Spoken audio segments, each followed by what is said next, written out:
Uma das coisas que motivou esse podcast é justamente isso, da gente falar da medicina que tem fundamento científico, da necessidade de seguir o que a ciência nos dita, né? E quando a gente nega isso, é como se a gente estivesse voltando séculos atrás, como se estivéssemos voltando para a era da caverna, como se nada do que foi construído não tivesse existido.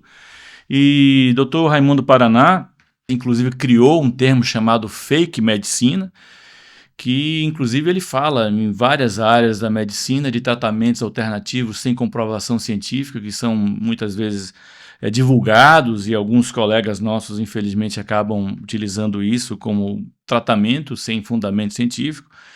E eu acredito que o que motivou esse podcast tem muito a ver com isso que o Dr. Raimundo Paraná, que o professor fala, da fake medicina.